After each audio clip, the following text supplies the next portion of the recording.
Деятельность свидетелей Иеговы в Абхазии началась примерно в 1970-х годах. Запрет, наложенный на их деятельность указом президента Владислава Ардзенба, имел множество веских причин. Ведь свидетели Иеговы, согласно принципам их религии, отказываются от несения военной службы. Они не держат оружие в руках, не признают государственности и государственные символы. Это социально отрешенные люди, не участвующие в выборах и иных процессах гражданского общества. Так, человек, поклоняющийся Иегове, практически полностью оторван от всех общественных процессов.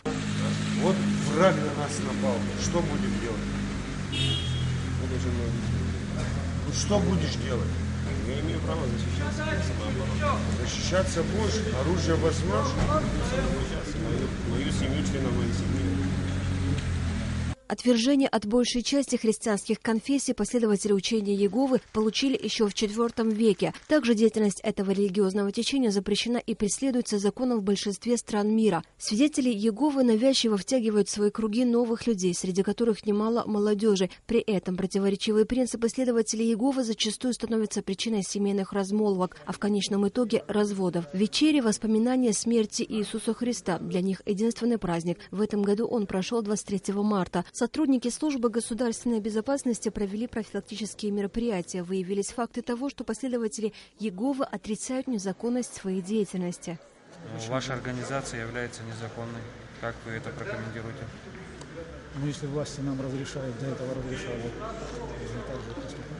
То есть вы хотите сказать, что вам власти разрешают собираться, проводить такие собрания, и что вообще, как таковая, ваша религия, ваша организация является законной, и власть это допускает и разрешает? До сегодняшнего дня не было. Провели и профилактические беседы, касающиеся незаконных сборов. Известно, что большинство последователей вовлекаются в религиозную организацию с уверенностью в том, что их социальные и финансовые проблемы разрешатся. Основная масса финансов поступает с Запада. Закон о свободе совести и религиозных объединений был принят парламентом в 2012 году. Согласно Кодексу об административных правонарушениях, несоблюдение этого закона предусматривает штраф до 5 минимальных размеров оплаты труда и является единственной мерой наказания. За последний год в результате комплекса профилактических мер СГБ республики количество свидетелей Иеговы сократилось. Асида Мали, Саид Агухава, Абхазское телевидение.